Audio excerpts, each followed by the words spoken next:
Guys, we're going to plant this moringa tree. So these are moringa trees. We have 6 moringa tree.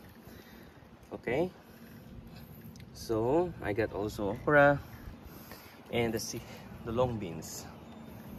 Also here okra or ladyfinger. So we're using this one, and then we got a fish fertilizer. So I already put this one. We're going to put here, one here. So 2, and the other one is 3. Okay, so that's the position, the moringa tree. Okay, so I'm going to put that there, and later we're gonna see how effective this one in the path for the moringa tree. 2 years ago I planted this moringa tree here, but the winter destroyed the moringa tree. So I'll try in the path. At least you can hide this one in your garage. So we'll continue this video, okay? So guys, 1 bucket, so this is 50 gallon, is 3.5. So I put 1, 2, and 3, and almost 3 3/4.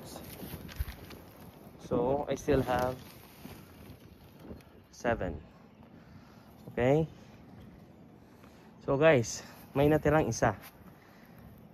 So I have 12 before, now I have 3 finished gallons. Okay, now we'll start to put the moringa tree. So yan na guys, mayroon akong linagyan na isa lang at tig-2. So I have 5 at may natira pang isa dito, di na kasya. So meron pang isa dyan. Ito, naglagay ako ng fish sauce, hindi pala fish sauce, fertilizer. Ito, yan, nabili ko sa Home Depot.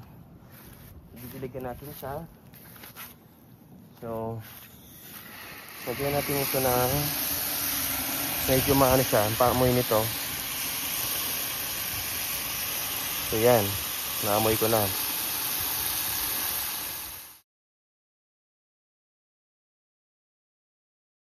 Yan na guys, dinidiligan ko na siya. At mamaya yung fertilizer, yan, basa-basain muna natin. Yan na siya. Kailangan natin ng ilalim. Yan. Kasi alam mo ba, the reason why I plant this moringa tree in seafood is very expensive. The moringa tree, ilang ano lang yun, ilang sanga lang yun. So medyo windy ngayon. So yan siya. So yan na siya, gagamitan natin ng ganito. So ito muna, yan, diligan nyo lang siya na ganyan guys. Yan, malang, of course, fish to. So kailangan ito lagyan ng ano, para pampataba. Hindi lang sa moringa, lagyan nyo lahat yung mga sebo nya. Yan, gustong gusto nila yan. Yan, gustong gusto nila yan, mga ganyan na amoy. Tapos lagyan mo din to, yung iba. Diba? Grabing amoy. Tapos ito, lagyan mo dito mga okra. Yan, kahit ganyan lang. Yan, kalibutan mo lang. At magmas ka kung ayaw mo mabahuan. Yan, itong saluyot, lagyan din itong saluyot. Of course, yung sitaw, kasi tumutubo na yung sitaw.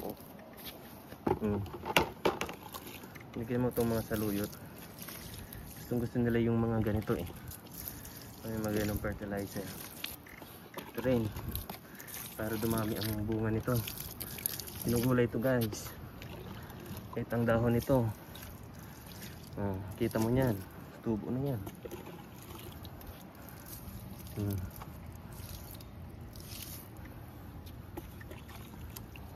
Kasyang kasya lang yung binilagay kong ano. At kailangan kang pumunta doon para maabot mo. Yan. Yun. So yung natira sa moringa. Yan, lagyan pa natin to.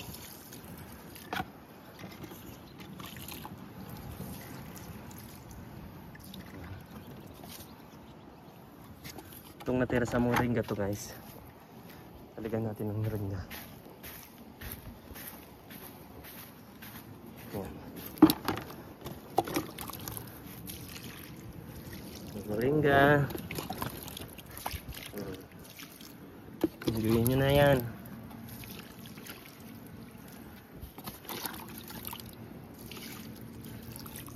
Okay guys, ganyan lang. Ganyan lang.